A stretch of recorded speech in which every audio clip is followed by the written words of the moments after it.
আসসালামু আলাইকুম প্রিয় ফুটবল ফ্যান্স। পাওলো দিবালা সংক্রান্ত একটা আলোচনা যে দিবালা আর্জেন্টিনার জাতীয় দলের নাম্বার 10 জার্সি পরে একটা কামব্যাক করলেন এবং সেখানে মাত্র 11 মিনিট মাঠে থেকে বুঝিয়ে দিলেন যে সত্যিকার অর্থে ক্লাস কাকে বলে এবং পাওলো দিবালার সে অসাধারণ গোলের মোমেন্টটা ফ্যান বেসদের মধ্যে আশার পারদটা আরও অনেকটুকু উপরে উঠে দিয়েছে এবং সকলের মনের মধ্যে প্রশ্ন পাওলো দিবালাকে এবার সুযোগ দিতে হবে এবং আজকের আলোচনাটা এটা বলে শুরু করছি যে পাওলো দিবালা অবশ্যই আর্জেন্টিনার জার্সিতে সুযোগ পাবেন এবং দিবালার এই স্কোয়াডে আস্তে আস্তে একটা খুবই ভালো মানের জায়গায় কিন্তু তৈরি হবে। তবে একই সঙ্গে বাস্তবতার নিরিখে কয়েকটা পয়েন্ট নিয়ে আমি আলোচনা করতে চাই। প্রথমত, বরাবরের মতো চ্যাম্পিয়ন কোচ লিওনেল স্কালোনিকে এখানে ডিফেন্ড করব, বিন্দুমাত্র এটা বলার আসলেই কোনো অবকাশ নেই যে দিবালার সঙ্গে লিওনেল স্কালোনি কোনো একটা অন্যায় করেছেন কিংবা করছেন। এই যে ব্যক্তিগত একটা সংঘাতের জায়গা আমরা সবসময় খোঁজার চেষ্টা করি, সেটা কখনোই ছিল না। পাওলো দিবালাকে স্কোয়াডে, প্রাথমিক স্কোয়াডে লিওনেল স্কালোনি রাখেননি, এটা নেপথ্যে অনেকগুলো কারণের কথা বলা হয়েছে।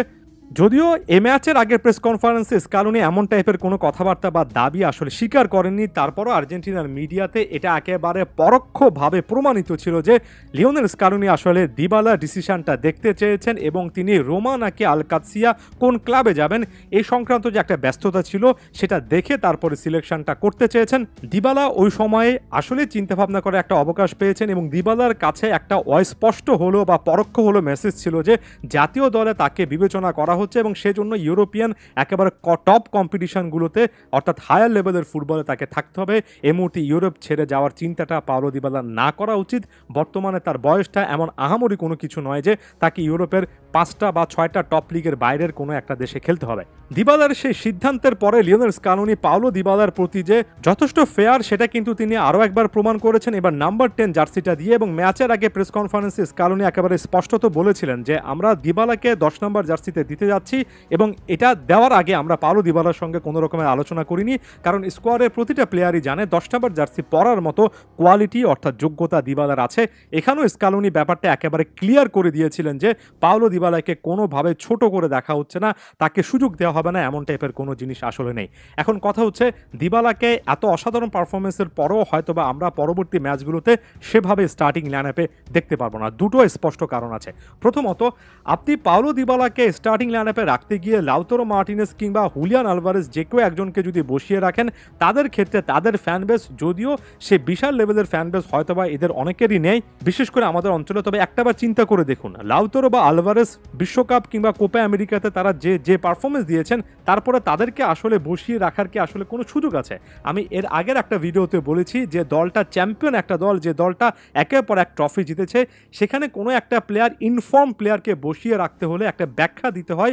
সে ব্যাখ্যাটা কিন্তু কোচের জন্য সুখকর কোনো কিছু হয় না, বরঞ্চ এই যে একই সঙ্গে Dybala, Lautaro Martinez, Julian Alvarez এমন টাইপের অপশন আছে, লিওনেল মেসি আসলে অবশ্য অপশনটা আরও একবার বাড়বে। ফাইনাল থার্ডে গার্নাচো, ভ্যালেন্টিন কার্বনি, মাতিয়াস সুদের মতো ইয়াং ট্যালেন্টরা অপেক্ষা করছেন। সকল কিছু একটা হেলদি কম্পিটিশন তৈরি করছে, যে কম্পিটিশনের মধ্যে লাউতারো মার্টিনেজের মতো কোপা আমেরিকা জেতানোর স্ট্রাইকারও আছেন, সেখানে পাওলো দিবালার মতো জেনারেশনাল ট্যালেন্টও আছেন। প্রত্যেকেই এই প্রতিদ্বন্দ্বিতার মধ্য দিয়ে যাবেন এবং এখানে হয়তোবা এক এক সময় এক একজন গেম টাইম পূর্ণাঙ্গভাবে পাবেন, হয়তোবা পাওলো দিবালার পূর্ণাঙ্গ গেম টাইম পেতে সময় লাগবে। এটাকে নেগেটিভলি দেখার কোনো কিছু নেই। আরও একবার আলভারেজ এবং লাউতারোর কথা ভাবুন, তাদেরকেও কিন্তু বাদ দেওয়ার সুযোগ দেখছি না। আবার একই একাদশে তিনজনকে একসঙ্গে খেলানোরও খুব একটা বেশি চান্সেস এই মুহূর্তে স্কালোনির এই সিস্টেমে নেই, তাহলে ডিফেন্সে অনেক বড় রকমের স্যাক্রিফাইস করে ফেলতে হবে। দ্বিতীয় যে পয়েন্টটা সেটা হচ্ছে ক্লাব ফুটবলে যদি আপনি পাওলো দিবালার সর্বশেষ কয়েকটা ম্যাচ দেখে আসেন, সর্বশেষ 3টা ম্যাচের মধ্যে একটা ম্যাচে 90 মিনিট মাঠে ছিলেন, বাকি দুটো ম্যাচে 21 এবং 29 মিনিট মাঠে ছিলেন। পাওলো দিবালা ক্লাব ফুটবলও কিন্তু একেবারে ম্যাচের পর ম্যাচ 90 মিনিট কমপ্লিট করেন না। সবসময় ইনজুরি সংক্রান্ত একটা শঙ্কা, ফিটনেস ইস্যু, নানা রকমের ইস্যু কিন্তু থাকে। দিবালাকে সে জায়গা থেকেও প্রমাণ করে আসতে হবে যে পুরো 90 মিনিট এবং তাকে কেন্দ্র করে একটা সিস্টেম দাঁড় করানোর ওই ফিজিক্যাল অবস্থাতে তিনি আছেন। একটা সিম্পল উদাহরণ দিচ্ছি, আর্জেন্টিনার একেবারে সিস্টেমটা যদি শুধুমাত্র লিওনেল মেসি কেন্দ্রিক হতো, তাহলে একটাবার চিন্তা করে দেখুন লিও মেসি যখন ইনজুরির কারণে প্রায় গত 1 বছর বলা যায় যে ভুগছেন, তাহলে আর্জেন্টিনার অবস্থাটা কি হতো? স্কালোনি কিন্তু মেসি থাকাকালীন অবস্থায় মেসির উপর নির্ভরতা কমিয়ে বাকি প্লেয়ারদেরকে কিছু না কিছু দায়িত্ব দিয়েছেন। আজকে তাই মেসি না থাকলেও বাকিরা মিলে সে দায়িত্বটা পালন করেছেন। এবং এটা বলতে গিয়ে পাওলো দিবালার বর্তমান বা এই ম্যাচের হিটম্যাপটা আমি নিয়ে আসতে চাই। এখানে দেখুন পাওলো দিবালা মূলত একজন নাম্বার 10 হিসেবে ফ্রি রোম করেছেন এবং অনেকটাই ফ্রি একটা রোল পেয়েছেন। গোলটাও কিন্তু লেফট সাইডের ডিবক্সের ওই কর্নারটা টার্গেট করে সেখান থেকে একটা অ্যাকুরেট ফ্লুইড অ্যাঙ্গেল থেকে শটটা নেওয়া, অর্থাৎ দিবালাকে এখানে ফ্রি রোমে খেলতে দেওয়া হয়েছে। এমন টাইপের একজন প্লেয়ার, মেসি দিবালা টাইপের ফ্রি রোলে খেলতে পছন্দ করেন এমন প্লেয়ারের জন্য তাকে কেন্দ্র করে সিস্টেম সাজাতে গেলে তিনি আসলে পূর্ণাঙ্গ ফিট কিনা এবং তিনি লাগাতারভাবে একটা টুর্নামেন্ট বা প্রতিযোগিতাতে 90 মিনিট করে গেম টাইম দিতে পারবেন কিনা, এগুলো আরও বেশি ভাইটাল পয়েন্ট হয়। দিবালার জন্য এটা এখনও প্রমাণের একটা জিনিস।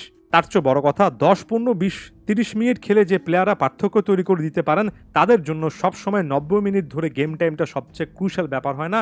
ইন শর্ট যদি সাম আপ করে বলি, পাওলো দিবালাকে কেন্দ্র করে স্কালোনির প্ল্যানটা স্পষ্ট বোঝা যাচ্ছে এবং সেই প্ল্যানটাতে আমি নেগেটিভ কোনো কিছু দেখছি না। আস্তে আস্তে গেম টাইম বাড়বে এবং আমি আশা করছি পাওলো দিবালা 6 মাস থেকে 1 বছরের মধ্যে আর্জেন্টিনার এই দলটাতে সত্যি অর্থে নিয়মিত একজন প্লেয়ার হয়ে যাবেন। এই আশাটাই ভিডিওটা শেষ করছি। ধন্যবাদ সবাইকে।